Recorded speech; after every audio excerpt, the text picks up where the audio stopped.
Once upon a midnight dreary, while I pondered weak and weary over many a quaint curious volume of forgotten lore, while I nodded, nearly napping, suddenly there came a tapping, as of someone gently rapping at my chamber door.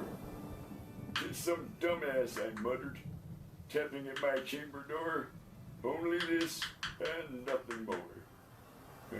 Distinctly I remember it was in the bleak December, and each separate dying ember wrought its ghost upon the floor. Eagerly I wished the morrow, vainly I had sought to borrow from my books surcease of sorrow, sorrow for the lost Lenore, for the rare and radiant maiden whom the angels named Lenore, nameless here forevermore.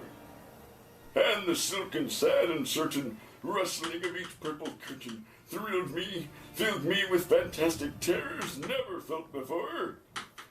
So that now, to still the beating of my heart, I stood repeating, "'Tis some dumbass visitor entreating entrance at my chamber door.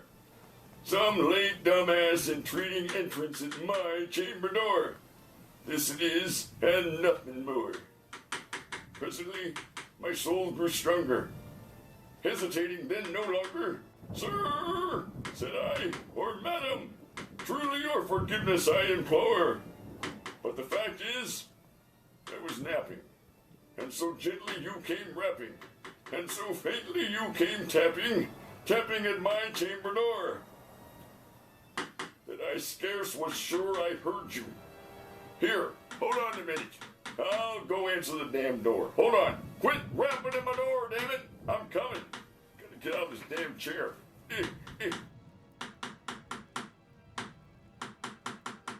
Coming. Hold on. Here. I opened wide the door.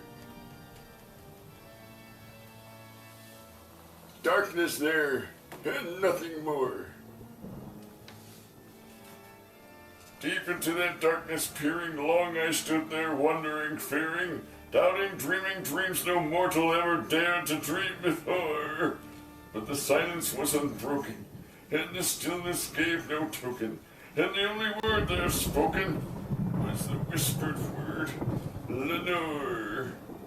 This I whispered, and an echo murmured back the word, "Lenore." Merely this and nothing more.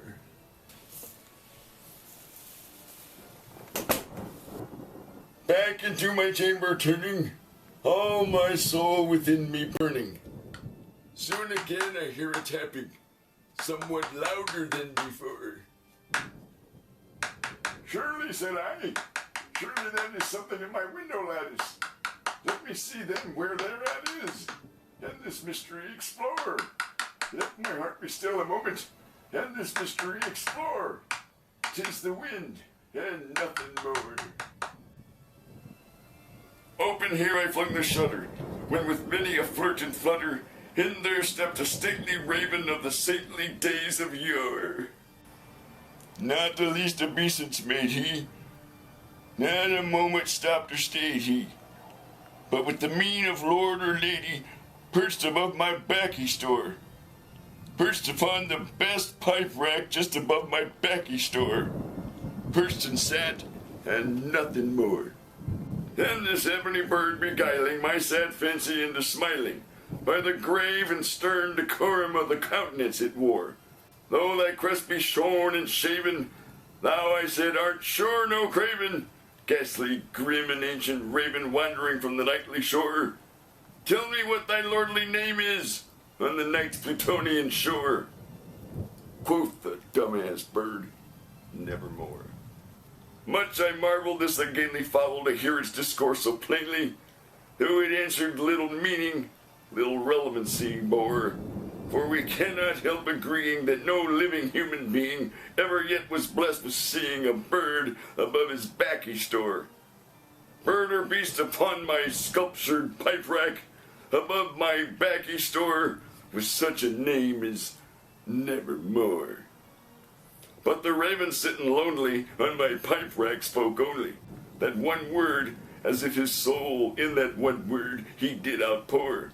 Nothing further than he uttered, not a feather than he fluttered, till I scarcely more than muttered, other friends have flown before. On the morrow he will leave me, as my hopes have flown before. And then that dumbass bird said, nevermore. Startled at the stillness broken, by reply so aptly spoken, doubtless, said I, what it utters is only stack and store.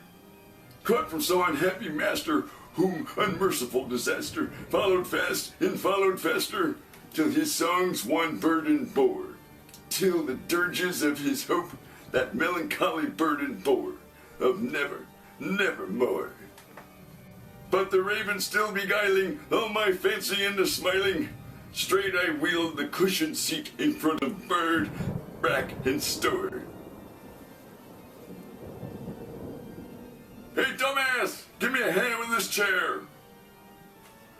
Okay, I got you. Ah! And upon the velvet sinking, I betook myself to linking, fancy unto fancy, thinking what this ominous bird of yore, what this grim, ungainly, ghastly, gaunt, and ominous bird of yore meant in croaking nevermore. This I sat engaged in guessing, but no syllable expressing, to the fowl whose fiery eyes now burned into my bosom's core. This and more I sat divining, with my head at ease reclining, on the cushion's velvet lining that the lamplight gloated o'er, but whose velvet violet lining with the lamplight gloating o'er, she shall press, nevermore. Then methought the air grew denser.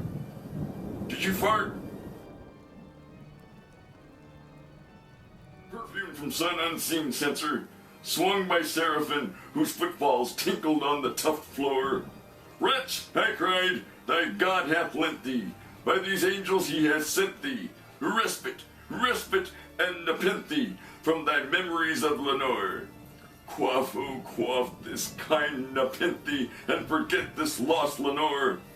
Quoth that dumbass raven, nevermore. Prophet, said I, thing of evil, prophet still if bird or devil, whether tempter sent or whether tempest tossed thee here ashore, desolate yet all undaunted, on this desert land enchanted, on this home by horror hunted, tell me truly, I implore, is there balm in Gilead? Tell me, I implore. Quoth that dumbass raven, nevermore.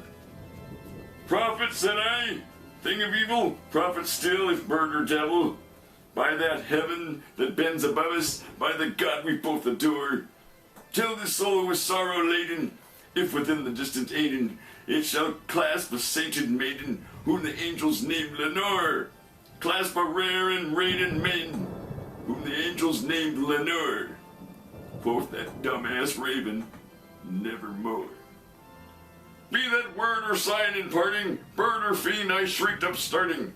Get thee back to the tempest and the night's Plutonian shore. Leave no black plume as a token of that lie thy soul hath spoken. Leave my loneliness unbroken. Quit the rack above my store. Take thy beak out of my heart, and take thy form from off of my store. Quoth that dumbass raven, nevermore.